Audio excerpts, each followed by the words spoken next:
he on his fuck her shit, and you hear her, but you ain't believing it. So I'm not believing what he's saying. No, that's where I'm at. Like he in there doing all this extra bravado. I be fucking all these. I got my game, but he also keep talking about how he keeping stuff extra player and stuff like that. And I had to hit. I told my man earlier today. I was like, "Yo, we need to have an intervention because clearly, my man he going through it." Like he was like, he not the only one hurt.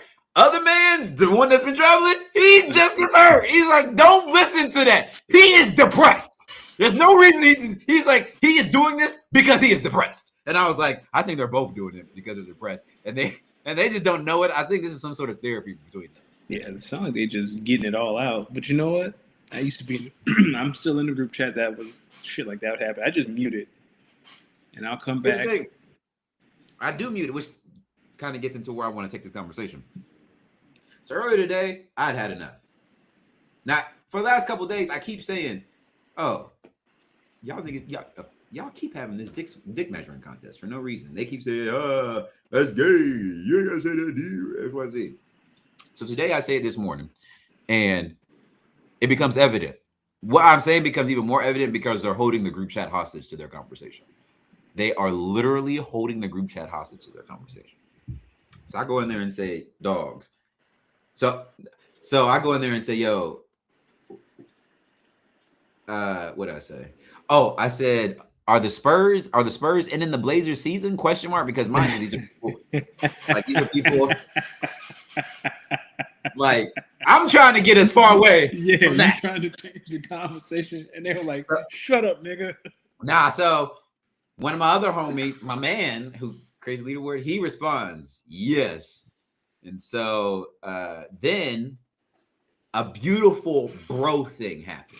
What do you think happened?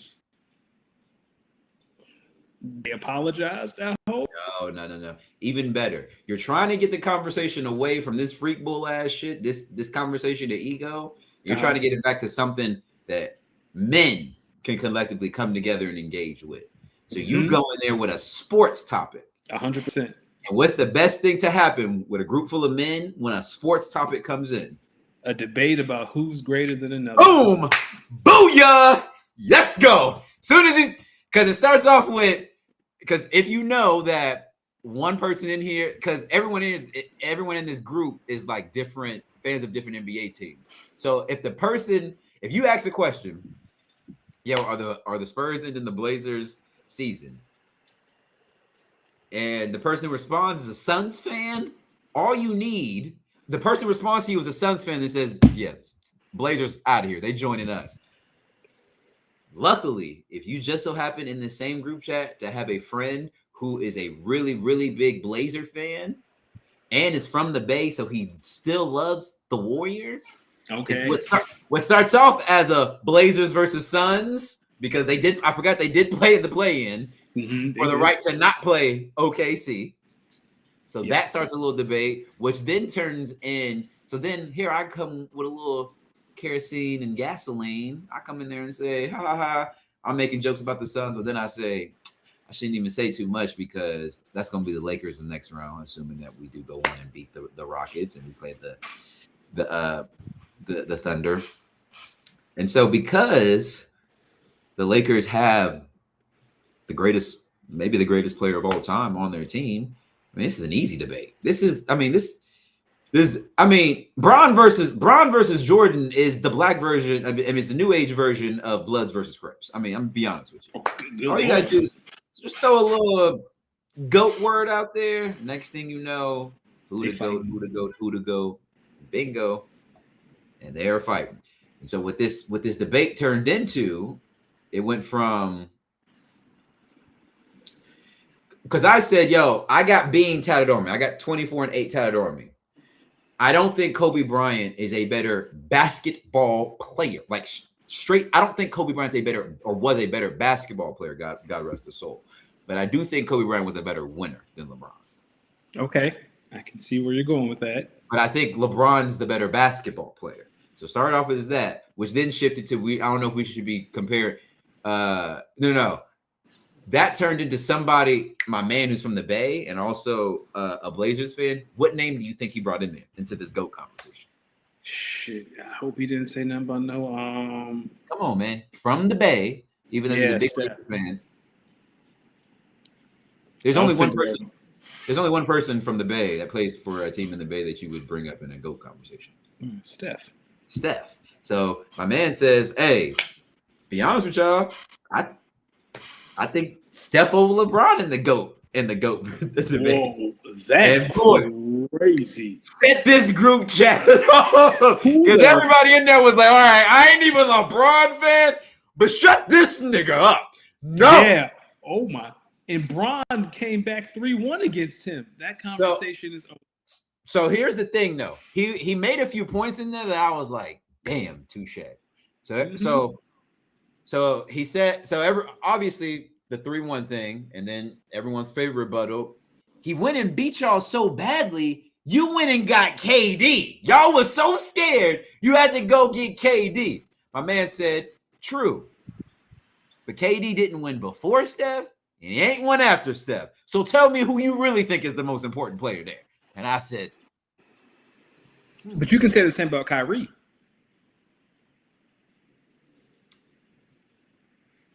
His follow-up statement was, Steph won with KD, before KD, after KD. What are we talking about here? And I said, fuck, touche. I don't have an argument for that. Then I was like, hold on. This is where it got funny. And this is why I came on the call laughing. Because after about 30 minutes of the back and forth, XYZ, someone said, "Hey, Steph Curry can't be no go to mine because Savannah don't be out here talking crazy about Steph to the people." And I just lost it. And I was like, all right, what are we doing here? He was like, somebody was like, "Yeah, Savannah know how to shut the fuck up. Aisha could learn something. My go-to wife would never." Here's what I say to that. I don't hear Mark Jackson over here lusting for Aisha. You're right. Then I had to go in there and be like, all right, I'm a LeBron guy, but let's not act like Savannah ain't had LeBron out here on some PR. Just especially after that Yes Jewels. Say what? Especially after that Yes Jewels stuff. Oh man, they don't nobody say that. Yo, I just know Savannah and LeBron have had some conversations that when LeBron got interviewed, he had to go up there and make sure certain things are understood and said. Or some of them random out the blue posts about just Savannah out the blue. It's like, all right, yeah, one of them talks. Let me ask you something. As a man who's been married way longer than me, yes, how often do those type of conversations with your wife come up? And when that happens, if they happen, what's your response? Do you get like Bron on the post and stuff, or do you do other stuff? Like when your lady come to you with a hard conversation and give you some clear understanding, how do you usually, let it be known that you got understanding? Because I think all of us men have accidentally, I think all men can relate to you having a pretty damn good day or a chill day, and then you chat with your lady and she tight. And you spent half of the argument confused on what the hell you even did wrong, and the other half basically being like, "That's not what happened," and on an apology tour. So talk to me when you're on your apology tour. What are some of your key dates that you're hitting? What are certain things, certain key cities that you're making sure you hit? Like hitting the city of chocolates, the city of roses. Talk to me, brother. So we really don't get into like. There are periods where we annoy each other, but there are very rarely periods where we actually like have full-blown arguments. I will say, when there are times of disagreement, I am a big fan of walking away and giving her some space, especially for me to gather my thoughts. If I'm on an apology tour, it's just a my bad. My bad? Oh yeah, I'm sorry. It's just I'm sorry. Because super powerful. My bad? Yeah, if I'm wrong in something, I have no problem in apologizing. But like the flowers and the candy to say I'm sorry, no, I'll just say I'm sorry and just change the behavior, and that's that. Oh yeah, y'all been together for a minute. Yeah, we've been together since 2012. Whew, man, that is You said it like I put some prison in that. that's 14 years, boy. Yeah. Like Oof. actually I take that back. The biggest, I wouldn't call it argument. The biggest disagreement we had is when, and she'll deny the story, she always does. It was her birthday. She thought I was going to propose, and I laughed and said, "Girl, I ain't got no money for no ring."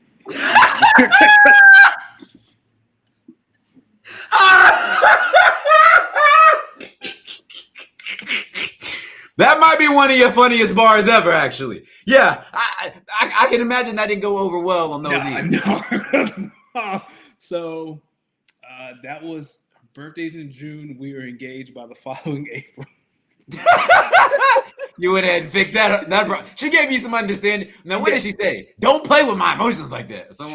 She again, she'll deny this, but she said, if you think I'm gonna be out here looking stupid playing house with you, that ain't gonna happen. And I was like, that playing house stuff be. Yeah. And I've seen her serious many times, but that is the most serious I think I've ever seen her. And for the record, I wanted to get married.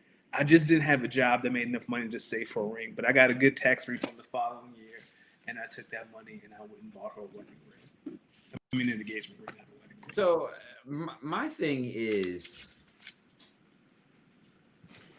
boy, I mean, them engagement those, boy, because it's like, how do you receive, like, all right, let's define it for the people. What is playing house for the people out there who don't know? Playing house, you're living together, you're splitting the bills, you're doing everything married couples do except be married, right? Like we were living together, we were paying bills together, we were doing everything married couples do except get married. Why do you think women sometimes have an issue with that? Or people, I shouldn't say women because there's some people. I would say, I know her point of view was, and I've heard other people say this, like, you're getting a wife without, like, the commitment of having a wife. Because the thing is, right? Like, the husband without the commitment of having a husband. Yeah. When you're playing house, you can just break up with no, right? Like, if we were playing house, the argument is, I can wake up tomorrow and be like, nah, I'm good here, and just leave. Yeah. It doesn't work like that when you're married. It takes a lot more to leave when you're married than when you're playing house together.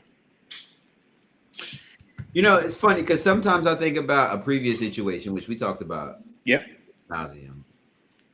Asking someone to move in after years of being together, and then watching them go out and go back and tweet this. Asking someone who lived with their parents to move in with you, and then them telling you no to then go find their own spot and have more expenses than they would have had. Yeah. I'm gonna say it like this. Now,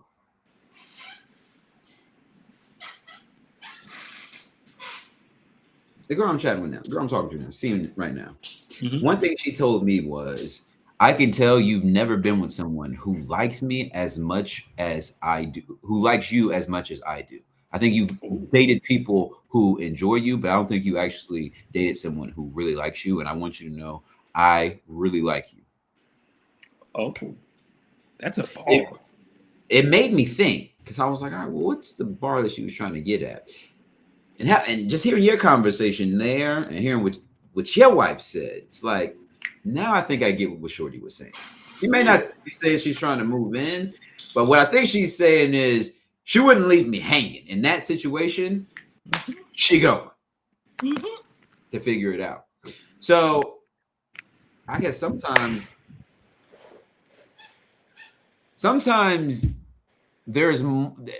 you find out more truth in a no or in a rejection than you do in a yes. Yeah, it's easy. I found out. I'm gonna be honest with you. Everything that happened after that, I keep going back to that one question because obviously you know what happened after that. But that one question is when, let's just say, if nothing happened after that happened, like if none of this stuff happened after that, the reaction to that question changed my outcome or changed my thought process of how I viewed the entire situation forever going forward. And I think deep down, bless you. I think deep down, bless you again. Thank you. I think deep down she kind of knew that too. They always do. That's a tough one. Yo, do people not listen? All right. How hard is it as a man to come to the conclusion, especially one who might be living on his own pretty comfortably and well? How hard is it to come to the conclusion or come to a space where you're like, okay, I like living by myself, but I wouldn't mind living with you because I enjoy, like, I think as a, or maybe it's me as someone who really enjoys their space, like, that's big. For me to just want to hang out with you for a long, extended periods of time, that's big. So, in my opinion, when you want someone to move in and they're like dragging their feet or trying to take, like, is 6 months a long time to move? It depends. I try not to move. A cross country move, 6 months. Might be extreme, but I don't know the dynamics of a relationship. But that moving across country, that's a lot. Because if it don't work out, you gotta move back across. But if you live by yourself, I mean not by yourself. Yes, it is when you're living by yourself. But if you live with your parents, yeah, all we gotta do is get you out here. Yeah, I would think hard about it, but it's not the craziest thing I've ever heard. Like roles reversed, right? Right. Like if I moved back to the other side of the country, that's a big move because I got to move a whole condo. Not only that, now we got to find somewhere to live. So this process is already actually way more expensive versus just moving you in. If anything, the only thing we might have to do is, be a little tight in terms of space until you get on your spot, you find your stuff, and then we just upgrade spot. But my spot's big enough to make 2 people working here. Yeah, I know what you're referring to. That's a tough one. I never thought of it. I'd have to give that one a little more thought. See? And I used to think I was crazy. I thought I was being unfair at first, but the more I thought about it, it's like, yo, we're almost 30-year-old adults. At some point. Yeah. And if you're not ready now, we need to have a conversation, not to put a timeline on it, but we really need to start thinking about if this relationship is going to work with it. Yeah, I'm telling you, because I started seeing it as, okay, you just want to be over here to party. And I would understand if the women, I would understand if your friend group was full of fine bitches. It's not. So how long do you think this little run of yours is going to last? Nah, not your friend group is not full of fine bitches. Well, I mean, I think listen, I think every dude, at least a dude with sauce kind of knows where your woman's friend group lies. I know. It's just funny. That's all. Because it's like, yo, if you've seen the rest of your wife's friends, and then if you've seen your wife's friend dynamic, your wife's girlfriend's friend dynamic, and you've seen how the rest of them look, listen, if your wife is in a group and all of if your wife's friend group and all of them is fine by not even your imagination, I'm talking about like you got homies asking you to put you on, it's like, oh no, these is them girls when they go out. Versus if you go out with your girl and her friends and let's say gay men are hitting on you and women are hitting on you and ain't nobody talking to your homies, your girl and her friends, what does that kind of tell you? And y'all ain't always in gay bars either. That they might not be the it girls. Exactly. And it's like, all right, well, so, as a dude, I don't mind. Like I think beauty comes in all shapes and sizes, but those are some things I just kind of note down to myself. Like, okay, that's okay. Like that's what y'all's friend group is. So in my mind, how I see it is like, all right, well, how long y'all think y'all gonna be out here just doing this the way y'all like? Guess what? 2 things.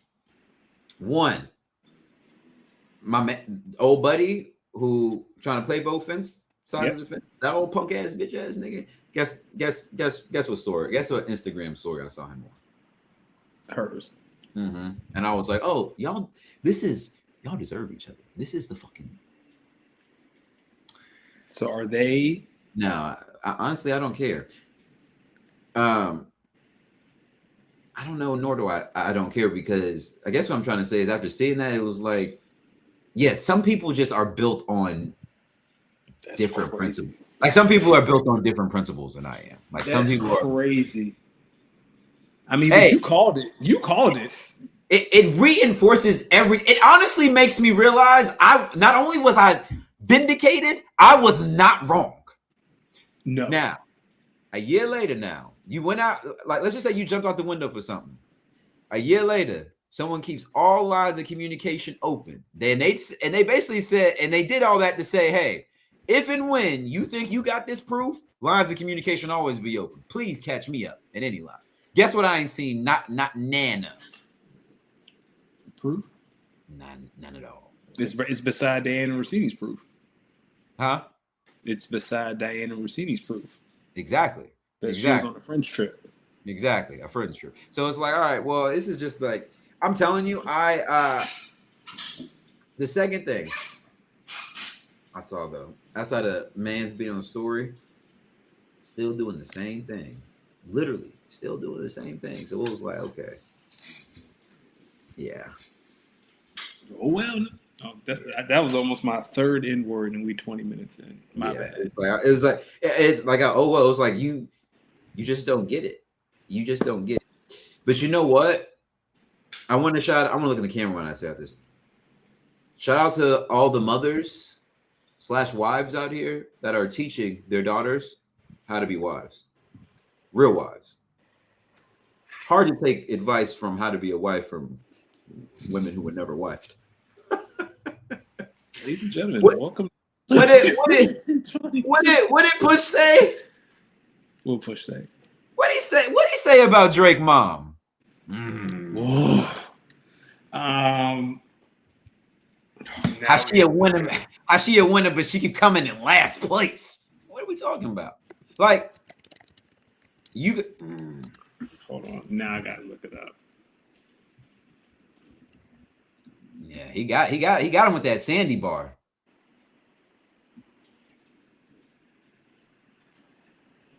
Dang, I can't find the lyric. It's a story about it. And his grand stay off the gram, bitch. I'm on one. You mentioned wedding rings like it's a bad thing. Your father walked away at 5. Have of a dad thing. Marriage is something that Sandy never had, Drake. How you a winner, but she keep coming in last place. Yuck. That's what I'm saying. Same sentiment. Yo, how you taking wife advice from women who weren't wives or just whatever? Listen, ladies and gentlemen, welcome to episode 222 of the Speak On It podcast. You already know when you see this Nas fade fighting this pimple boy, this thing right here, pimple patches, boy, it's working though. But when you see this Nas fade, it could only be one brother, the good brother, Los D Mix, joined here every Tuesday by the smoothest bald head on the East Coast, Mr. Danny Ocean. How are we doing, man? Doing good. It's been a long week and it's only Tuesday, but I'm happy to be here. I have a lot to talk about. I'm very excited about a couple of things we're going to talk about tonight. Oh, not Kyle, a Pusha T hater, but I forgot Drake is Canadian. I appreciate Kyle rides for his people. You got to. Kyle said he ride for his folk. Hey, man, Iceman coming out soon. Maybe comes out the day after my birthday. This marks 4 or 5 years in a row that a big time rapper, or rapper that I like, I should say, has dropped a album on or right near my birthday. So it's the perfect time. It's the perfect time to set up the album of the summer. You think that's what it's going to be? Take Care the other day. Still a great album. I love Take Care. Take Care is a good album. Not his best, but it's up there. What's his best to you? Nothing Was the Same. Okay. And Nothing Was the Same when that came out. Hey, listen, we got to normalize men telling their old war stories, but from like a old war stories POV. As a grizzled vet. Yeah, like, and this might be me coming into my OGism. Like now that I'm in my 30s, I feel like I can go back and tell stories about my 20s.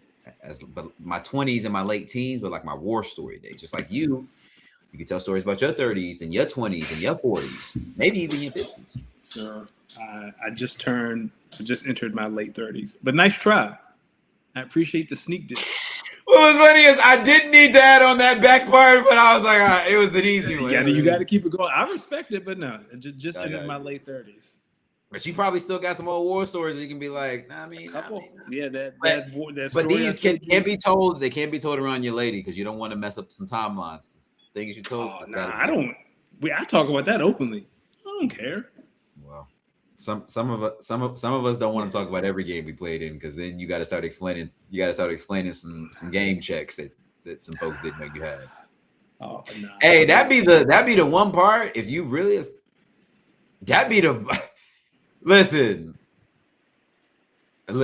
men and female. Like, this is not it's not gender specific. If you was really one of them ones, if you was a real American sniper, if you was a real Mark Wahlberg and shooter, I promise you, you got to just keep up with your timelines. You can't talk openly about your war stories. It's got to be between you and your people. Because if your significant other here, you might be in some trouble. She knows what's on my jacket.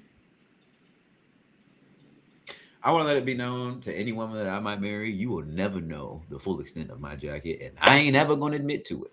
There's some I don't know about you. There are some bodies I will forever deny till I die. Now, not because we all got one or two. Maybe some more than others. Not because, I'm like ashamed or something went wrong. I don't want the world knowing I inserted myself in that woman. And some of these women ain't even busted. It's like, I don't want the world knowing I said, but you sure. Because sometimes it don't be a looks thing. It's like a verbal thing. It's like you talk too much. So I don't need anybody knowing because all it takes is one question. Now you're chatty patty. Especially when you got some drinks in you. Now you chatty patty. I don't want that. That's insane. I don't want that. Because you know what that does? You chilling. Maybe 6 months, a year go by. You chilling with a new lady trying to work on something. I mean, then you get a phone call and you just being you, friendly, thinking, oh, what's up? The next thing you know, this phone call, she letting you know about how she wants you to flip her upside down, sideways, and she still get flashbacks of that one thing you did that one time. And it's like, all right. That's why I wouldn't pick up the phone. Well, I'm learning. Man, last week it was a tough week. We were. What would you say? Don't pick up the phone. Don't do it. What type of weird voodoo? Last week I was going through it, ladies and gentlemen. I want to let you know we had full intentions to pod. We were basically as good as getting ready to start, and right before the pod, I ended up getting a phone call that let's just say my good brother Danny was basically like, I don't think we shouldn't do this pod. You got to take some time for yourself. So yeah.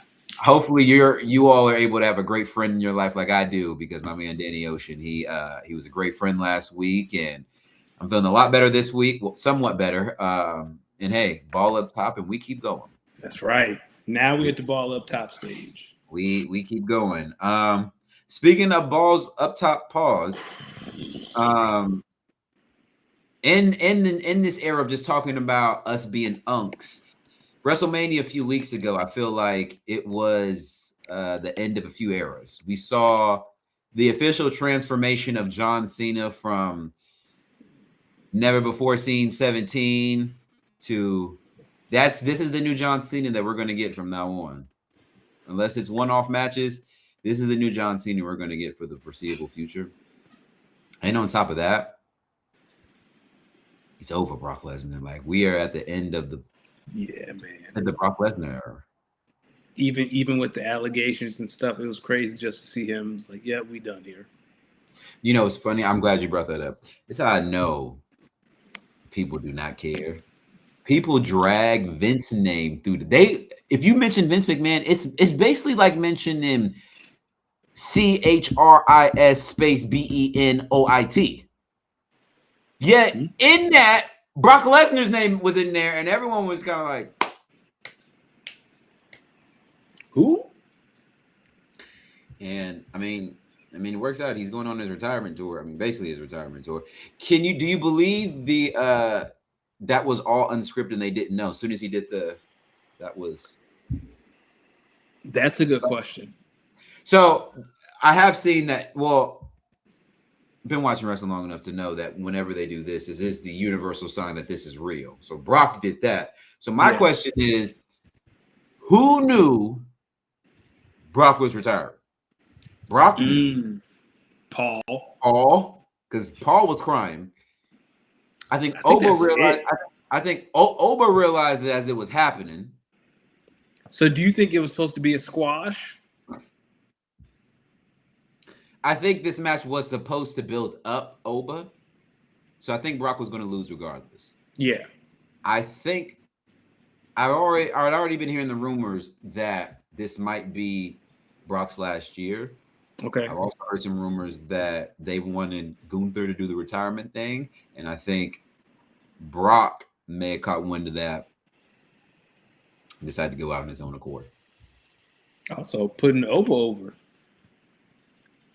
Which I think, for Brock's standpoint, if you want to put someone over, I think The next giving version of you, because that's what yeah, Oba is. yeah, because you don't want to put over a Gunther because you are kind of still bigger than Gunther. And Gunther already over. Yeah. So And Gunther. what about and not just that? A lot of people are saying CM Punk. He's in great shape. Put on a hell of a main event. Saying he might be close to being near the end of. Yes, Phil Brooks is close to the end. Plus, He might get we one had John mid. Cena, Batista. Like We only left with one. Punk might get one more Intercontinental Championship run. Maybe we don't listen. We're only down to one last remaining sole survivor from that era of the mid 2000s. Like Punk's going to get this match against Cody. He is going to lose, and then he is going to get his one final U.S. champ, whatever one he hasn't won. He's been the Intercontinental Champion, right? I believe so. So you don't see the eventual. You don't see Randy Orton costing CM Punk that match versus Cody Rhodes, and at SummerSlam it being Randy, CM Punk, and Cody for the championship. Maybe, but I think Punk's days as top dog are over. He's never won the U.S. title, so if he wins that, I think that gives him the Triple Crown. I think he'll get that, and then we're done because he's big. They might make him go on like a Grand Slam champion run with different. Yeah, I can see that. Yeah, good for him, man. Is it the Grand Slam or is it Triple Crown? I think it's Triple Crown. You're right. No, it's Grand Slam. You want to be a Grand Slam champion, U.S. Intercontinental Tag Team Champion. Okay. WWE champion or World Heavyweight Champion.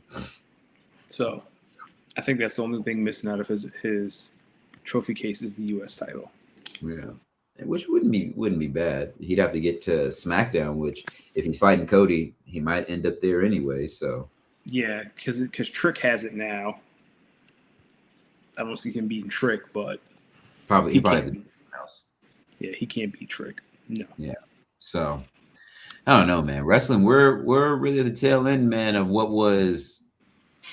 It's funny. I think a lot of people always talk about like the Attitude Era, but I really enjoyed that early 2000s run from like. The Ruthless Aggression era, like right before the PG era. Yeah, like Stone Cold, well, that's Attitude era, getting hit by the Rikishi. Like you're talking. I'm talking like from 2003, probably like to 2012. Okay, so Brock Lesnar breaking the ring with Big Show.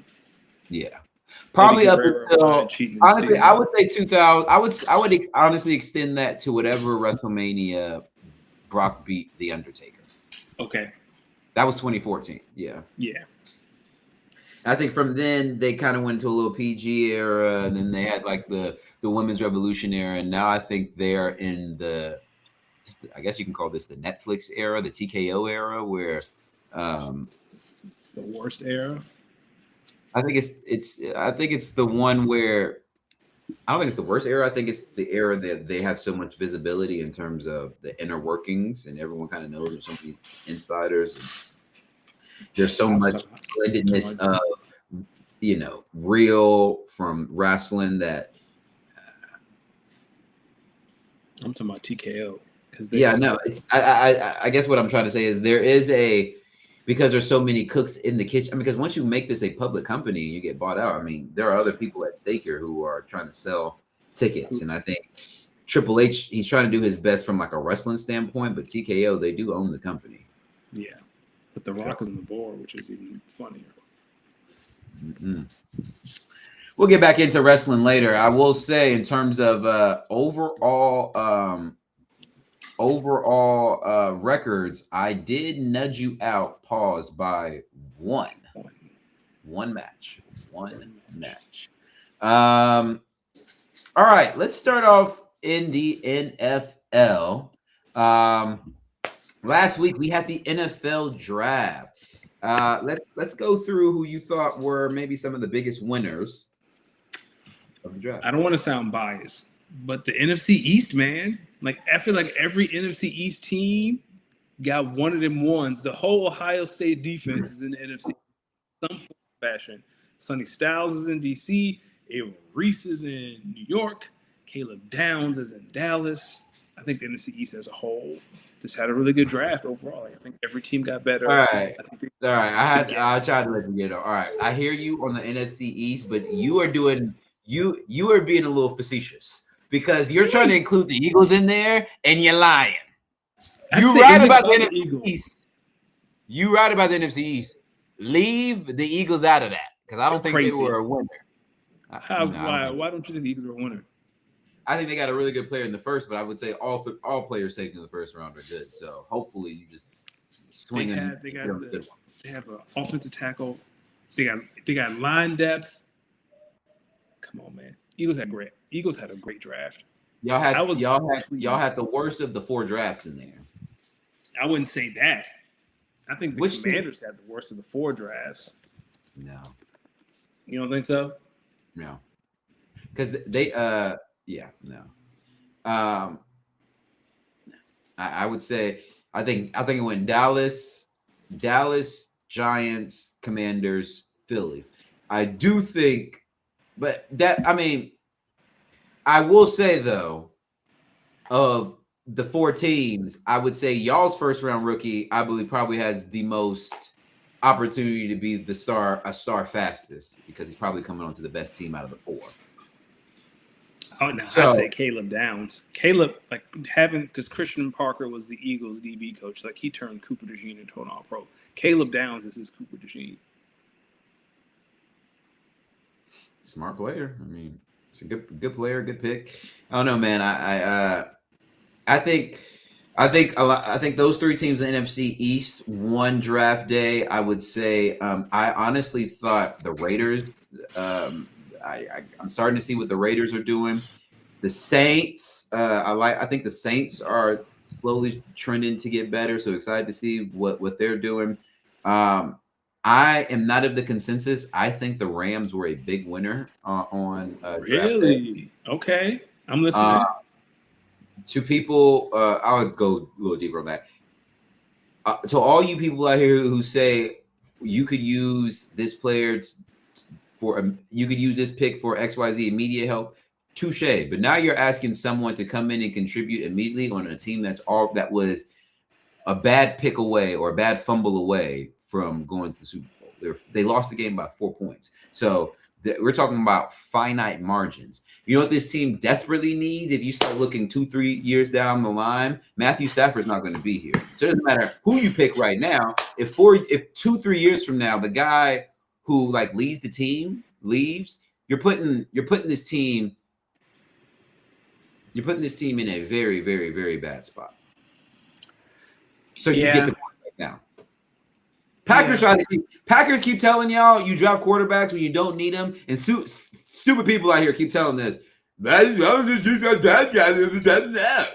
use that dad cap 7 nails. All right, and then 3-4 years from now, when niggas got to go out and get Geno Smith to be the quarterback for a team that should win 12, 13, 14 games, what the fuck are we talking about? It's the difference between drafting a J.J. McCarthy and drafting a Jordan Love.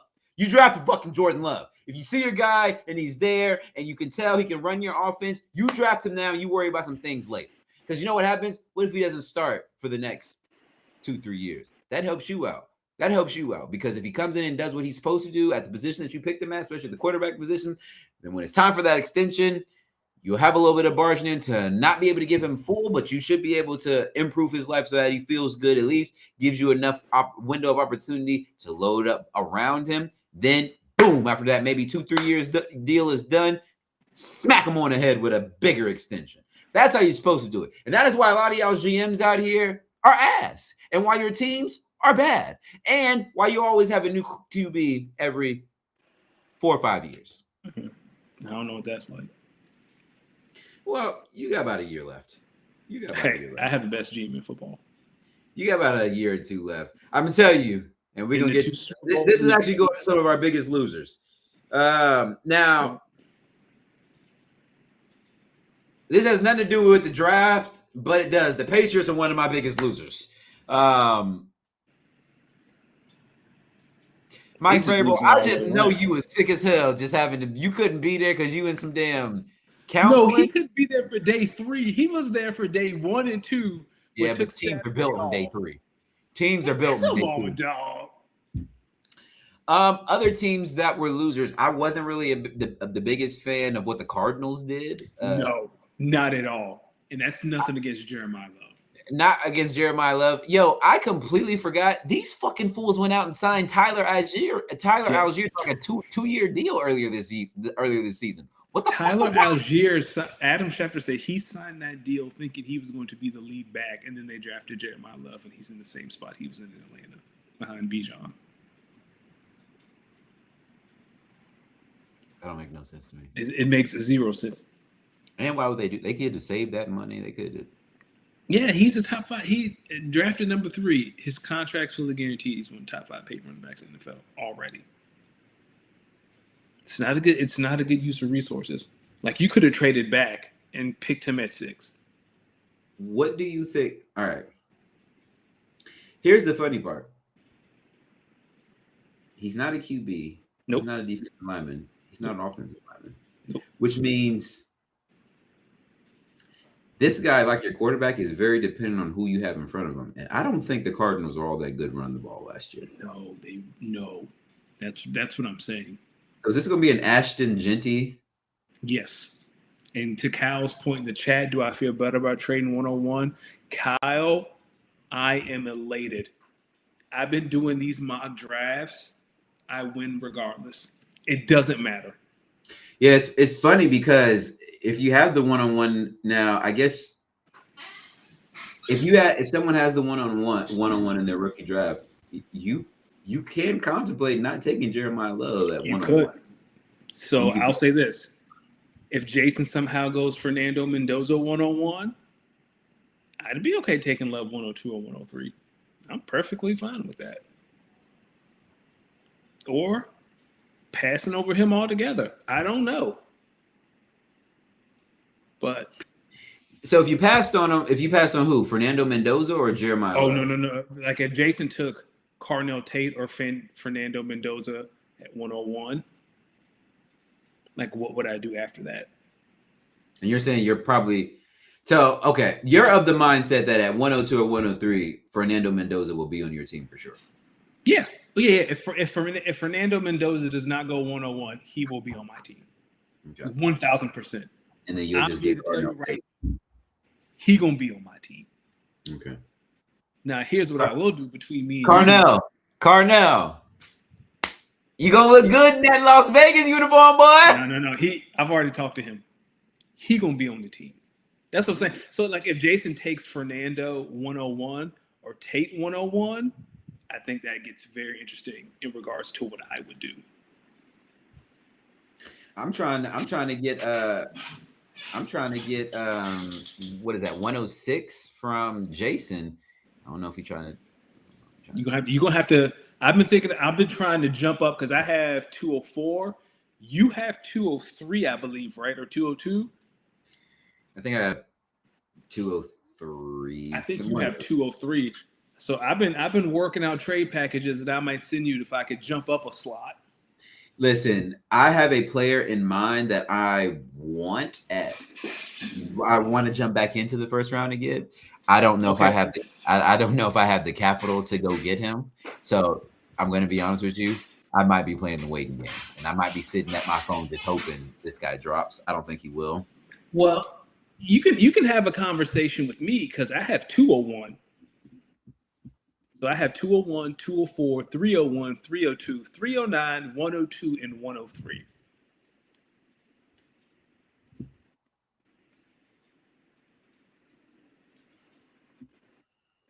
Because I too want to jump in the first round, like 108, 109, because I have my eye on someone too, and they will not last to 201. like they're probably going to go between 7 and 10. So if we get to 7 and that person does not pick them, and they're at 8, like Well, I'm ammo to jump up. we're probably. Well, I think we're talking about the same person, and at that point, I think both of us are shit out of luck. Probably. But if that person is there, like I have the ammunition to go get that person. Pass catcher? No. Oh, then we're Or not. yes. You're. No, We're I'm not. not telling you. I'm not gonna tell you who it is. No, because you would have smiled from the beginning. So that was actually your real answer. So it wasn't a pass catcher, which means there's no way you're trading back into the first round to get a running back from this class, because then you would be taking the running back from Seattle because Jeremiah Love won't be there, which means there's no fucking way you're about to trade back in the first round to try to get Ty Simpson. I want find something to grab and throw at this damn. Yo, don't do that. Who knows? Who knows? Yo, we'll see. Now Lemon not gonna make it to 106. Yeah, Lemon won't make it past 105. That is. Yeah, I'm here to tell you right now. It's gonna be Tate, then Lemon, and then Tyson. More than likely, yeah. Unless I don't know. Me and Jordan Tyson, we brought him back on some visits after some discussions up here on this broadcast has made me realize we might not be there to draft Carnell Tate. Which, by the way, Carnell Tate, here's what I'm gonna say. Carnell Tate is either gonna be like a Jackson Smith Njigba or Marvin Harrison. And I don't think I'm thinking the same thing. There's no in between. Like either this guy's about to go over there and he is about to give people buckets, or he will be traded in a few years. Which, correct. If that happens, I want to let you know at that point, it's you. It's you. Yeah, it's me. It's you. It's you. Like it's you. It's me. Because you know it'd be even funnier. What if this is the year Marvin Harrison kicks? He goes off. Yep. But here's the thing, though. Trading Marvin Harrison has led me on the path to Jeremiah Smith, because I don't get all these first-round picks without Marvin Harrison Jr. Maybe I need to consider trading Malik Neighbors, huh? You won't do it. Nah. I've asked you, and you won't do it. I'm building something, man. What I've been building these last couple of years, I feel like I'm only a couple years away. I feel like I can contend this year if my right. Like I have elite pass catchers across the board, all different shapes and sizes. Well, with how the draft is going to be, if the Horn Ducks, if our season kind of ends up like it did last year, I might be a seller. I might be a seller. I got multiple second round picks, so I can make it worth somebody's while to trade a first with me. I got plenty of seconds.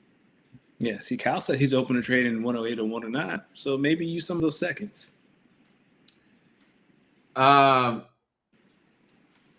So yeah. So Kyle asked if I can explain the rules for who gets the number one pick. So starting next year, the number one pick will be determined by max point score. So tanking will be of no value. I do want to get your thoughts on something. So remember that conversation in our fantasy group chat about not getting back-to-back number one overall picks. Mm-hmm. Well, I took it to the other league that I'm the other dynasty league I commissioned that Bam is in, and because Bam brought up some good points of why we maybe for that league I can understand Bam's points. So here was my here's my thoughts. So it would only be applicable for the first round only. No team gets the number one overall pick in back-to-back years. Teams with top three picks, so basically the bottom, the picks 1, 2, 3. If you hold picks 1, 2, or 3, you can't trade your first rounder with anybody else in the top three. So you can't.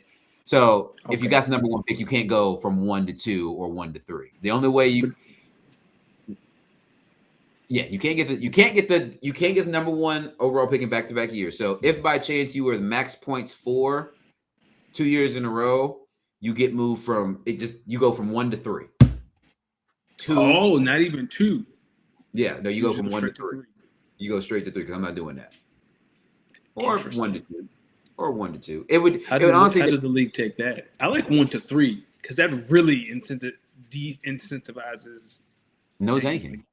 Yeah. I'm I like just speaking to the rules. We haven't really had a formal conversation about it. So no team gets number 1 overall picks in back-to-back years. Teams with top 3 picks can't trade first-round picks with each other. And if you do happen to be top 1 in max points for, or lowest one in max points for, you would go from 1 to 3, 2 moves to 1, 3 moves to 2, and you move to 3. And then if you're pick 4 through 12 and you trade with anyone in the top 3, you have to include 1 universally recognized starter within the package. For any deal within the top 3, in this deal, you have to include a universally recognized starter. So let me pull up my phone because I know how someone could try to finesse the system. Yeah, I was like, you got to define what a universal starter is. Are you talking top 12 of their position? Are you talking about getting started? Kevin Durant's out. Damn. For game 5. So let's just say in this league, right? Let's say for this league, I'll look at the guy who's got the number 1 overall pick right now. So on his team, so he makes it easy for it because he basically has a starting lineup in, and then has some empty spots for who I assume he's about to draft. So right now, his starting lineup: Drake May, Kenneth Walker, Emeka Ibuka, Ted McMillan, Tucker Kraft, Brian Thomas, Romeo Dobbs, Caleb Williams. He has an empty running back spot and an empty flex spot. He also has 101, 106, 108. So he's going to use at least 2 of these top 6 picks to make them starters. So Kyle says in start 10, starter means a top 120 player in a 12-team league. I was thinking, I mean, I guess, yes, you can do ranking. I was thinking someone like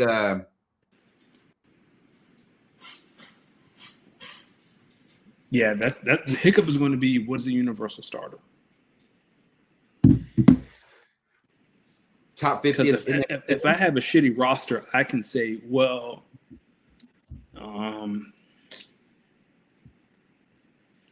here, let me look at my roster. Like, what's more fair, demanding a top 50 position player or a top 30 position player?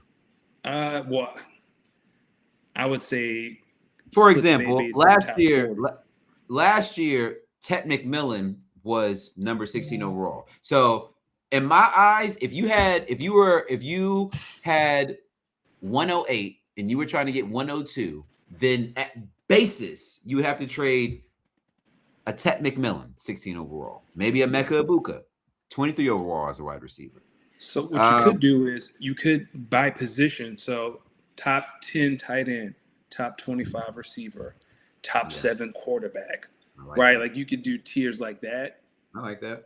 To kind of define, because you get a top 25 receiver, or even if you want to do top 20, depending on the roster construction. But the thing with that is, but then it kind of gets into, I definitely think for running backs and wide receivers, it has to be like, it might be top 45. For example, Brian Thomas technically is wide receiver 42. Yet, if we traded for him, if I saw someone trade for him in my league, I would almost demand that you give him a first-round pick for that. Correct. So, I think there's a little nuance to that. But like QB wise, like top 10. For a first round. Is it super flex or is it? It's a super flex. So it would have to maybe top 20. Top 20, top 20, and that's it. That's the rules. Only applicable for the first round. So after the first round, go ahead. Yeah, I think splitting that up into tiers by position will probably be the best way to tackle that. Yeah, I mean, tight end, it's top 20. Well, I would say top 15. Top 15 for tight ends, top 20 for QBs, for running backs and tight ends. I mean, running backs and receivers, top 45. Yeah. think that's And fair. then you have to use a universal ranking system. So whose rankings are you going to use? Sleepers. We're in sleeper. We'll use sleepers. Okay, well then yeah. Yeah. At the time of the draft, at the time of the trade, that receiver has to fit into that category. Because you can't, if you do it, if you do that, if you the rule on a certain day, it just makes it harder, right? So the day of the trade, maybe it's you can't. Ooh. So maybe then you might have to do it to where, because you don't want to say you can't trade first round picks between a certain time, because then that's the only way to kind of know final rankings. Correct. Yeah, I guess how would you handle that for in season trades? Exactly, because you can get a receiver on a heater for 3 weeks and someone cash in, but should we punish someone for being a smart GM and cashing in? You know what I mean? Because in the same league, I traded 2 first round picks and maybe like a 3rd round pick for Jonathan Taylor last year. Yeah, during that run. So if you catch someone, but I don't think you should punish. Got it. Go ahead. Got it. Out of season, we use the rankings. It's from the previous season. Rankings from the previous seasons. So right now you would have the rankings anyway from in-season. Yeah. So it has to be rankings from a previous season. Okay. So current rankings for in-season trades. For out-of-season trade, well, in or out of season. Yeah. You could just use the rankings at the time of the draft, because if it's out of season, it'll be out of season, and if it's in season, it'll be accurate. So at the time of the trade, that player has to be within this window. Yeah. I don't think this would be I mean, you gotta chat more like for all money in, because I feel like money in. We're all trying to win. You guys make great points. When I thought about it again for that league, it wouldn't make sense for that league, but for this particular league that me and Bam is in, this is why I was very curious about Bam's opinion, because the other thing we can do, which I don't want to do, we can get rid of all this if we can veto trades. I'll get rid of all this if we can veto trades. And Kyle also asked, what if a rookie before the season? What if a rookie is traded a rookie before the season starts? Because their ranking will more than likely be lower, unless it's like Jeremiah Love is going to be top 10. Is there not like an unspoken rule that you don't trade rookies after you draft them? LOL, no. No, not like down the road. I'm saying like this season. Let's say I just so happened to draft Jordan Tyson. Is it not an unspoken rule that I would at least wait a season before trading Jordan Tyson? I don't know. I've never thought of it. I've never thought about trading a rookie off rip. Me either. And I thought that's what we're speaking to the same thing. You ain't thought about it because it's kind of like it's like it's like the don't lay it up at the end of the game when you're winning rule. It's here's why draft him if you're going to trade him in the first year? If you got a man tanking before the season starts, then you got someone in there who would trade a rookie. Yeah, but I guess on the flip side of that, it's like if you like the Packers, let's say you draft Fernando Mendoza. Mm-hmm. Like if I draft Fernando Mendoza 102 or 103, and someone is, hey man, I want Fernando. Here are 3 first-round picks. Yeah. What do I do? Yeah, it's a tough one. Because I would consider it. Yeah, I'm with Kyle. If I draft someone, I could trade him later in the offseason if someone comes with the right price. Yeah. Then I think you got to get. That's where you got. This is where I got to put my real commissioner hat on. Then I think it's where you drafted him. Okay. So all right. So for a rookie, then anything after the 2nd round, do trade as you want. Any first rounders, I think that's when we have to come back to. We got to just make. It sounds like y'all just need to veto trades, because this sounds like rules for 1 or 2 people who you think would. But do. It's not. I don't believe in vetoing trades. I don't either. But all these rules, I don't. Now I'm just trying to make it. Now I'm trying to implement some rules so the rest of the league hears me when I say I'm not incentivizing people being bad. And so to really show y'all that, let's put some baseline rules. So even if you were silently trying to still be bad, it doesn't work. Right. What you did in our league. Yeah. And so I'm trying to do it in this one. It's a 12-team league though. So when you have those Right. 2 extra teams, it does matter. There's definitely a talent disparity. You know, it's not. I like the idea of going back to rankings. You can trade. That's what the starter is defined by the rankings at the time of the trade. You know, receivers top 45, whatever. Because if you're not going to veto trades, because I'm not a big veto fan either. Let GMs make bad decisions.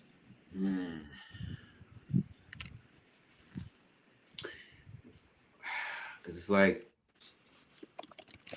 I kind of want to do this thing where it's like, your first round pick is no, Bam, I'm not. I kind of want to do this thing where it's like your first round pick is protected. Just read off Adobe Stitchy. What does that mean? He's talking about the. He's talking about one of the. That's like one of the teams that he has a plan for getting Jeremiah Smith and all that. Oh, so he's by the way, Bam.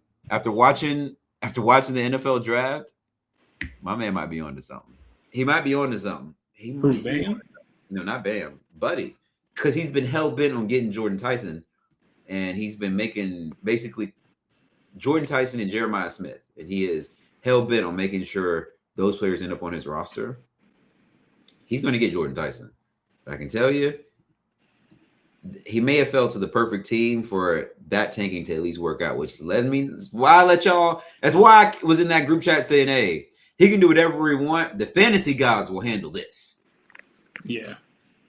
So I got to keep thinking on that. I got to keep thinking on that because it's more, I think I have most of it figured out. It's the trading of rookies, particularly first round rookies. Like, should we just protect first round rookies for their first year? Essentially treat them like a taxi squad. And now that's a good idea. But again, only first round rookies. But then again, it's like, I don't want to constrict someone because there could be someone even in this draft that drafts Fernando Mendoza and doesn't need him and wants to trade him. Yeah. I don't want to wait till I don't want them to have to wait till the offseason to do that. Agreed. Or Fernando Mendoza puts 4 weeks of great football together, and someone comes to me, like same with me, right? Like if Jason doesn't take Mendoza, and Mendoza has 5 great weeks, and someone comes to me and says, "Yo, I'll give you 3 first-round picks for him right now," like I'd consider it because I don't need him. And I think that would be fair for you to consider. So my thinking is, how do I ensure that you can get trade compensation, but we ensure the integrity of the league and what we're doing? It's tough, man. Being a GM is not easy because people are going to have backdoor deals, or you could just right. How long do you have in between picks, right? A couple minutes. Because for us, it's 10 minutes, right? I think it's 10 minutes, something similar. Yeah. So you have 10 minutes to come to me and make a deal if that's the player you want. We're talking about during the draft, though? Yeah, during the draft. So instead of trading rookies. Well, trading during the draft is one thing. I'm not mad. Yeah. I'm saying to circumvent trading rookies after you've drafted them, encourage people to make draft day trades for the player that they want. Right? Like, so if Jason doesn't take Fernando and he's at me and Greg wants Mendoza, then Greg needs to try to get him during that 10-minute window. Yeah. Gotta keep thinking about it. I'm gonna pick the brains of Kyle a little bit more. I think he might have some good some good perspective. And Bam, I did notice this when I was looking at your roster not so long ago. So Bam in this dynasty league, he had Travion Anderson on the taxi squad and just let him sit there all year. You didn't take him off, Bam? Also, Kyle, is that rookie draft on Friday for the league that I'm champion of? Like, I need to pay my site fees? Buddy, let me tell you something. I have been doing a lot of homework in this RSO league.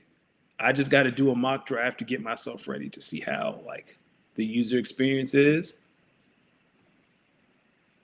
And I also say this league, you really have to think, because I've been getting some trades where if it were like Dynasty, I'd be like, hell yeah. But now it's go ahead.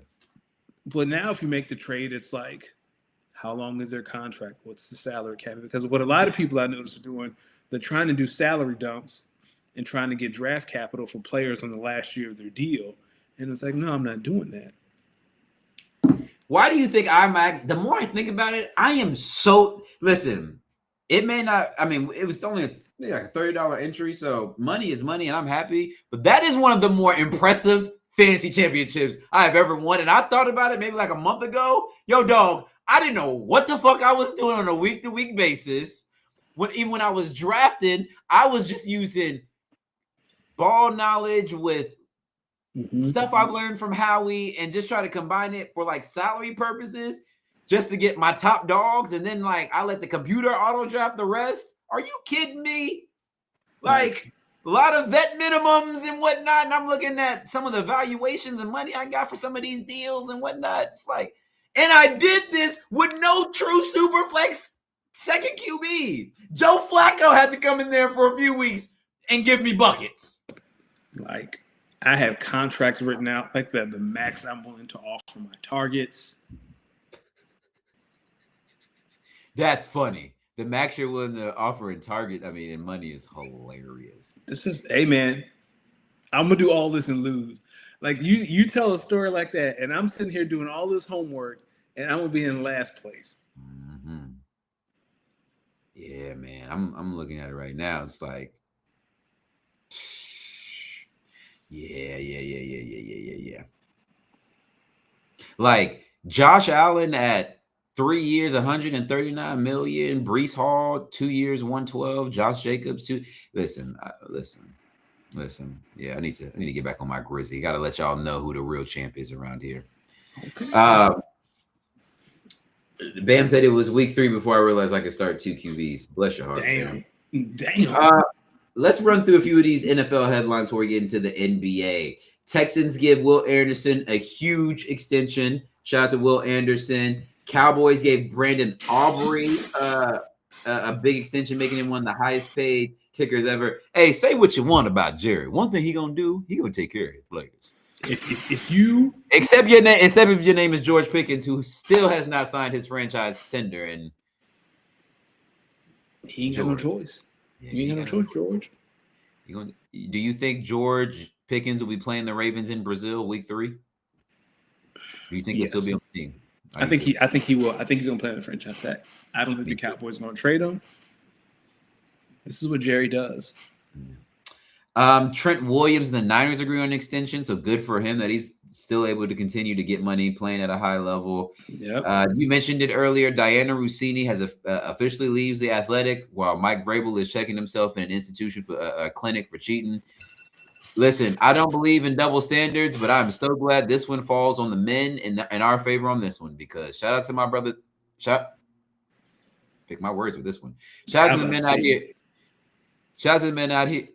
Never mind.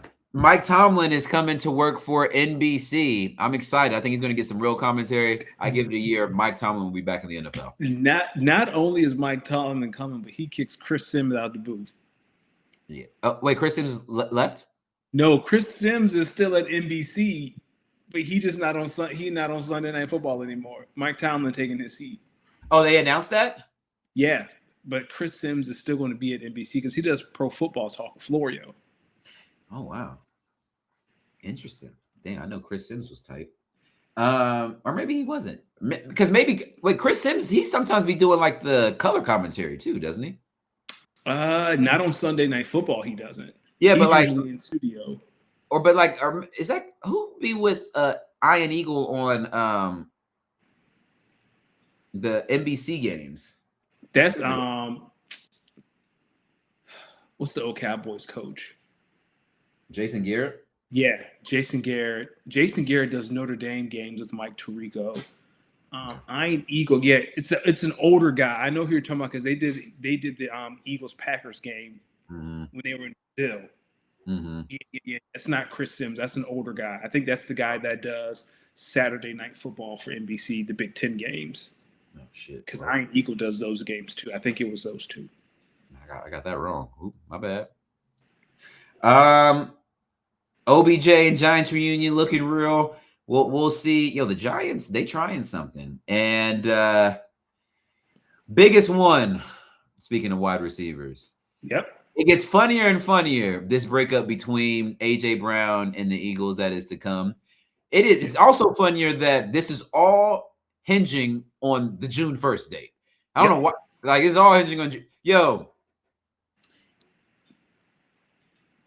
I don't know why for 2 seasons these fools have tried to lie to the people saying they like each other. This team's all that. We have known this now for a while.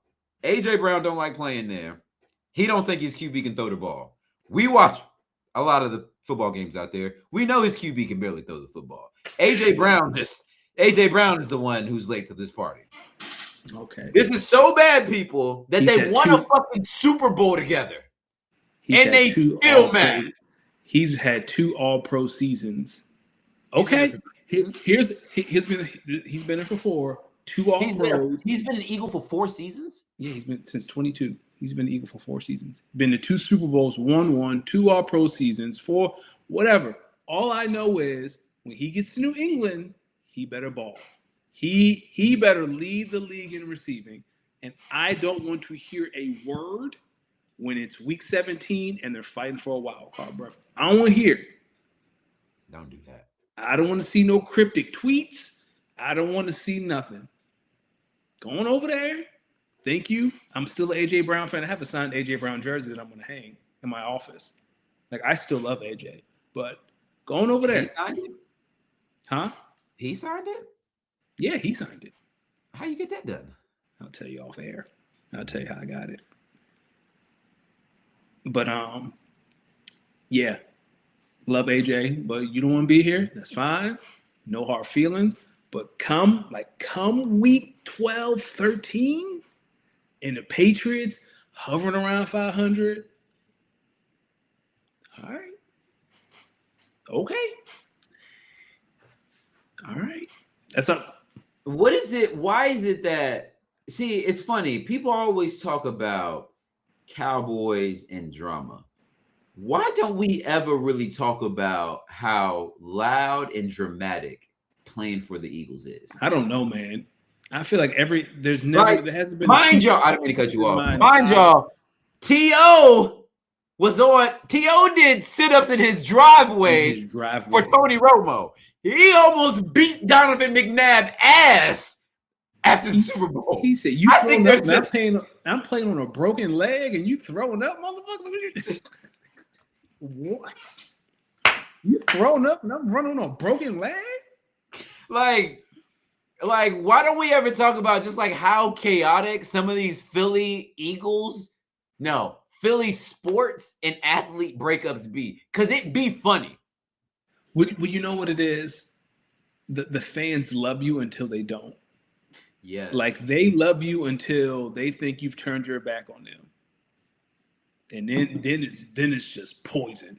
What's funny is I truly don't believe AJ Brown was really trying to turn his back on the Eagles. I honestly think he got so frustrated. Like I think there was that period during this past season when like the Eagles were just terrible on offense. Mm-hmm. I think what goes unsaid, and probably because we're the public, I think they were going through such strife in some of them offensive meeting rooms that it probably got ugly and personal. Joel Embiid injured again. Holy shit! Yeah, this game. Here's what happened. I would not disagree with AJ. My only retort would be, you had 4 opportunities during that San Francisco game to win it, and you dropped it. Like he dropped a touchdown from Jalen Hurts. He dropped a potential first down. He dropped a go ball that would have put them in the red zone. Like I do remember that. He had ample opportunity during that Niners game. And he had talked all year, I want to be the reason we win. I want to be the focal point. I can do this. And then he had his chance. I do remember that. And he just dropped 4 passes during that Niners game. Like, buddy, no, we can't do that. But he could also say that was the first time my QB actually threw the ball accurately. It's crazy. He had a terrible year, and he still had 1,000 yards. Yeah. Him and Smitty still had 1,000 yards. I think what's going to be funny about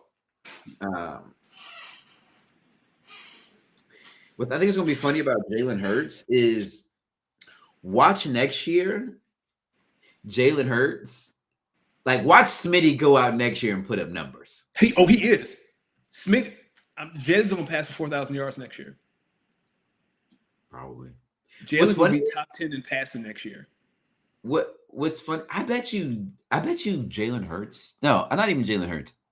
I bet you the Eagles organization really, really, really, really likes Devontae Smith. Like really likes Devontae Smith. And I feel like the Eagles as an organization. Good night, Kyle. Have to take it easy. Later, Kyle. I think the Eagles as an organization were cool with AJ Brown. 100%. Like we like you, but we love him. Don't forget Smitty's rookie year. He was wide receiver 1, and they went to the playoffs. See, so yeah, I think Smitty's gonna put up numbers, man. We'll see. But we'll see. We'll see. Like the only thing last thing I'll say is people say Jalen can't throw over the middle of the field, and I know he's not comfortable, but he did it at Oklahoma with Lincoln Riley. That's what gives me confidence. Yeah, but different offense, not as. And he CD Lamb. He had CD Lamb at Oklahoma, but he got Devontae Smith. So. Touche. Do you know what Brandon Sorsby is going to be CDing soon? A federal indictment. A federal indictment. If you haven't heard, Brandon Sorsby, first off, imagine being an NIL donor. This is why I don't believe in somebody. Imagine being an NIL donor and you pay millions to help bring in this quarterback to Texas Tech just for him not to be able to play because he was out here gambling. God, go ahead. No, you finish your thought because this is going to segue into basketball. I just know that would have been my very, very last time ever donating to a college anything. Oh yeah. We have to have solid contracts now. Like if you get caught gambling, you gotta give me that money back. Yeah. No. You give me put the money out the account right now. Right now. Yeah. And I bet you that's how they do it. I bet you that's how they do it now. Like if you donate this money, it's non-refundable. Nah, I gave my money to the program, not a gambler. Yeah. I could have gambled my damn self. My damn self. I know that's what you're going to do. But speaking of which, Damon Jones is probably going to be the first basketball player to be indicted for gambling. How much? Bam said he was gambling before he was 21. Yeah, degenerate. How many years are they going to give him? Damon Jones, probably not a lot. No, I take that back. They're probably going to throw the book at him to make an example. Somebody going to have to be the sacrificial lamb. All right. Damon, I'll give you. So A, 1 to 3 years. B, 3 to 5 years. C, 6 to 10 years. D, 10 years plus. I'll go with B, 3 to 5. All right. Damon, I don't know you. Slap the book on this nigga. 15 on this nigga. Give him 15 and listen. I'm giving him 15. I'm giving him 15. No, I'm giving him. You got to make an example. You got to make an example. Him and Terry, you getting 12. Terry Rozier's getting 12. If I'm the judge, I'm giving Terry Rozier 12 years in prison. I'll give Terry more than Damon because Terry is an active player. You an active player.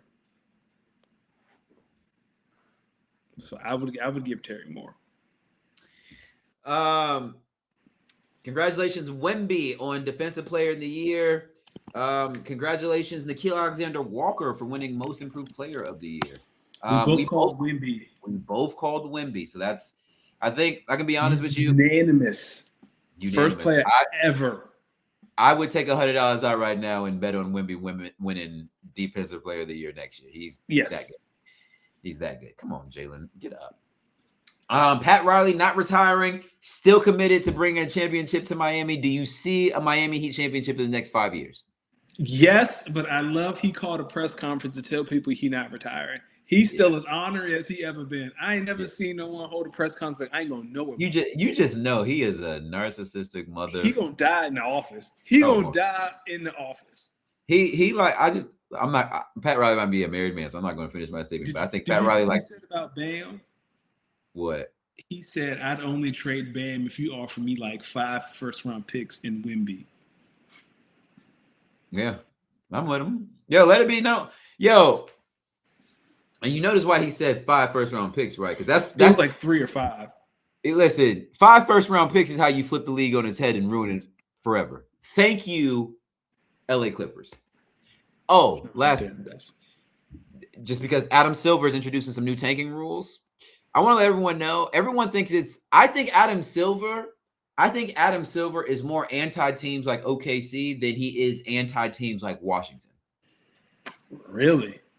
I think what Adam's trying to do, Adam's trying to fix tanking.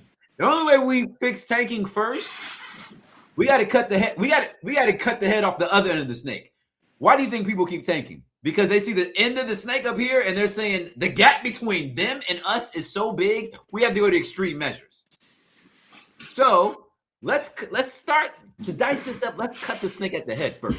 Y'all are a good team, OKC, and I can't make y'all give up y'all players. And Sam Presti, you motherfucker. This is Adam Silver talking. And Sam Presti, you motherfucker. You keep doing this thing where you keep extending these guys early because they want to stay and win. So even more so, I can't entice them with more money because you're signing them early. So you know what we do? All right. Y'all don't want to find a way to break up your team? What's the best way to break up a good team? 2 words, brother. Expansion draft. Think it's a coincidence that's getting 2 teams out the blue? They could have been added 2 teams. He saw what was going on in OKC and was like, no, we can't keep doing that. And the second apron. And the second apron. So if we have an expansion draft, how do we keep some of these other teams from supremely tanking before then? Let's slap down some anti-tanking rules and let's double it the fuck down. Now it don't even matter. And that's what that's what I think he's doing. But I do think he is anti against OKC because, yo, dog, the Suns were now talking about the playoffs. And shout out to Cooper Flag for winning Rookie of the Year. You called that. The Suns are not a bad team. Suns were not a bad team at all. Yo, They got swept and it wasn't even close. Like those games were ugly. Ugly. Every single one ugly. I went to Blazers game 3. By the way, owner of the Blazers, you are a cheap bastard. Cheap bastard. Yes, he is. Them little cheap cum rag towels that y'all put on people's seats instead of t-shirts. Criminal. Spurs. He complaining about travel. The Spurs, they didn't tank the way the Thunder. I'm not even gonna say the Thunder tanked. They didn't nastily do it the way the Thunder did. But yo, dog, from watching the Spurs, that's the 3rd game this year I've seen of the Spurs play live. Every game is the same. You'll be beating them in the first half, and then swear to God, something about how these boys just sit up in their seat in the second half. That game 3 was nasty. Yes. Disgusting. I stopped watching. I was mad. Like my dad and I were texting each other about the game, and I stopped watching, and then he texted me like an hour later. He was like, "Man, that boy Wemby." I was like, "What are you talking about?" And I was like, "Oh damn, it came back." Magically 3-1 over the Pistons. Do you think they pulled that one out? The Magic, yes. We have said it on this show from day one. NBA teams do not climb the mountain without heartbreak. You just don't. It just doesn't. You happen. Damn sure you say that. And I can be honest with you. All year. This would be beyond heartbreaking. You got to go through something. Same for the Spurs, right? Because it's going to be Spurs, Thunder in the Western Conference. Relax. My bad. You got to go. You got to go through something. You just don't be sorry one year and win a championship the next year. You got to go through something, man. You got to, yeah. Like the Knicks right now, they're going through some things. That's why the Hawks got to learn. They're a young team, but they got to learn. Yeah. So let me ask you this. We'll go through. It looks like the Sixers might win this game, forcing a game back in Philly, which is crazy. They are pushing Boston to the brink. Which for me, crazy. Because everyone else who's been watching the East is like, Philly's not fucking good. Philly's not fucking good. They're old. Embiid is hurt. And it's like Edging's a Maxey. rookie. You know what? Actually, Kenny did. I think Kenny, the Jet Smith, said something about this earlier. He was like, yo, you bring no, it was Quentin Richardson, Q Rich. Quentin Richardson this morning, we was talking to Pat McAfee. He was like, yo, the last game, that was Embiid's first game back. Y'all got to remember, like, when Maxey came on the team, Embiid was already an MVP. So he naturally is just going to defer to Embiid just because that was the OG that came on the team. But he's like, he was like, but that was in game 5. He said, now watch this game. They've already played with Joel back. 3-1. They trying to, it don't matter. Give it to these two boys right here. Edgecombe and Maxey. Embiid. You should enjoy your last playoff series with the Philadelphia 76ers because this is it, buddy. This is it. But you know what? Philly fans love Joel Embiid because he gives you everything. You don't see a whole lot of Joel slander from Eagles fans or a lot of vitriol. Not anymore. Yeah, not anymore. That Western Conference Finals is going to be the final. It's going to be Rams Seahawks because whoever comes out the East is just going to get slaughtered. Unless it's the Celtics. Celtics are a good team. Yeah. Cavs and Raptors, good series. The Donovan Mitchell, James Harden experience all over again. Every year. Nuggets, T-Wolves, man, your heart just goes out for the T-Wolves, man. And they still might win this. They still might win it, but it ain't going. At this point, I kind of hope the Nuggets come back. Ant-Man's not coming back for this series more than likely. DiVincenzo tore his Achilles. Dog, I don't want to see Rudy Gobert versus Victor Wembanyama. Although it would be good to have French on French, I'm good on that. I'd rather see Jokic versus Wemby. Yeah. Y'all don't believe me? The only teams that will give OKC a problem are the Spurs and Jokic. Jokic. Not the Thunder. Jokic. I mean, not the Nuggets. Jokic. He got a lot of work to do. And I saw the news today that if the Lakers win this series, Luka still wouldn't be able to come back for the next series. So pack us up. It's over. Pack us up. We gonna be swept too. All right. We're gonna end on a little WNBA. Paige and is it Azzy or Ozzy? AZ. Paige and AZ. Their relationship, which I'm gonna be honest with you, I didn't even know they dated until you told me. And now there's this rumor going around that Paige helped AZ get drafted. And now Paige and AZ are basically coming out and letting it be known that their relationship is nobody's business. My question to you is, if you were a GM, would you draft your star player's partner? I would not, but this is the first time in WNBA history that partners played on the same team. Like DeWanna Bonner and her ex-wife played in Phoenix together. They actually had a kid, got divorced, all that jazz. My wife has been very invested in this AZ and Paige relationship and has this theory on them. What's her theory? I'm starting to believe so. She believes that they dated while they were together at UConn, which yes. Paige gets drafted to Dallas. They break up because of distance, and now it's awkward because they have to work together because they're back together, and that eventually they will get back together. But her theory is AZ is single right now, and that Paige wants her back. How is AZ moving that has her thinking that she might be single? So again, this girl, because it's girl brain and girls understand. Yeah, so she's like on AZ's story. She is going around Dallas trying to meet people, going out to dinner with friends, and Paige is in none of it. Oh yeah.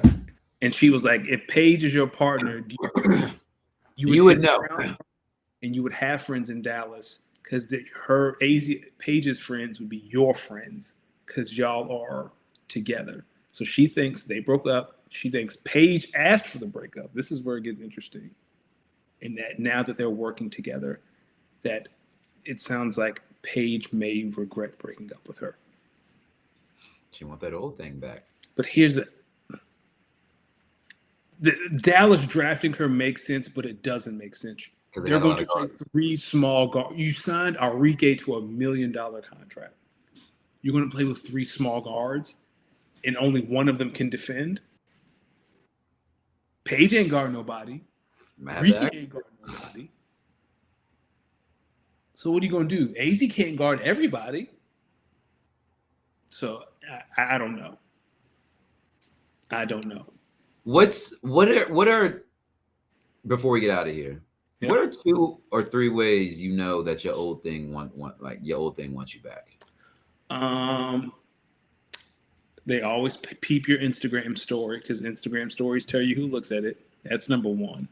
Always, like, because I've looked at my ex-girlfriend's story. It's not because I want her. It's just I'm just. All right. Question for you: when you look at her story, is it when she first posted, or is it 5 hours later? No, I don't go looking for it. Like sometimes it just pops up. Either that somebody will like repost a story of hers, and I'll just I'll have a look, or sometimes I'll be like searching for somebody in like the search bar, and all your recent searches. So towards the bottom, sometimes I've seen her name down. Okay, that would be my number 1. Well, one of my top story views. If they react to your stories, like send a heart or a laugh, oh yeah, that's a big one. I don't know. See, the thing is, I don't know what social media like. I don't know how TikTok works because I'm not on TikTok. So I don't know, like, if I posted a TikTok or if I watched a TikTok, would it show me that someone else? You know what I mean? I don't know how that works. Yeah. So I don't. Do kids still use Snapchat? I don't know. I mean, listen, the freak bulls do. The women who selling stuff. So I don't know, man. Women who are selling body parts use Snapchat. All right, Jacob Fatu versus Roman Reigns. Little nepotism. I'm here for it though. Good for Jacob Fatu, by the way. I think you could tell his family's really excited for him.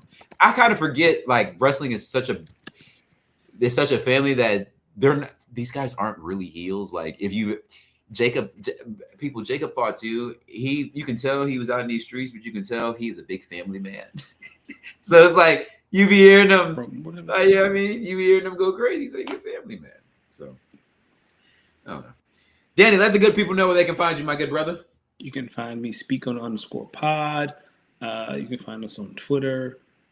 It's Twitter, Instagram, speak_pod. Follow me at LosDemix, LOSDEEMIX. My spin cycle visual set will be dropping on YouTube hopefully this week. Send the link. We'll post it on socials.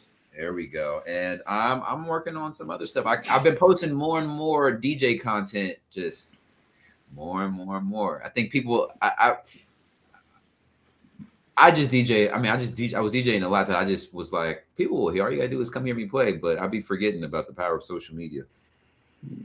Every time I post something, somebody hits me. It's like, yo, you're a pretty good DJ. And in my mind, I'm like, yeah, I fucking know. But yeah, I was gonna say, like, I know. But thank you for acknowledging what I knew. Yeah. Boston, y'all crazy, brother. Y'all so unserious. Y'all really gonna go to Philly down? I mean, up 3-2. Nasty work. Nasty work. Are you still a big Sixers fan, or no? You're a Mavs fan. I am, but I still love the Sixers. The Sixers will always hold a special place in my heart. All right, brother. I love it. All right, people. Well, make sure y'all speak on it. Make sure y'all hold it down. Stay up. Keep fighting. Hey, a wise man once told me, sometimes in life, you just got to stay in the pocket. Because if you move, if you try to evade, if you try to overthrow, you try to do too much, it can be more detrimental than helpful to the team and yourself. Right. Stay in the pocket and take what life is swinging your way. Sometimes you might get sacked. But in life, think of your life as a 7-game series. All you need is 2 wins. Friday and Saturday are W's. Yep. Monday and Tuesday, are L's. So all you got to do is win Wednesday and you win Thursday. Then guess what? You won the series of life that week. And you on the street. Ladies and gentlemen, we'll see y'all back next week. Y'all take care. Love y'all. Peace.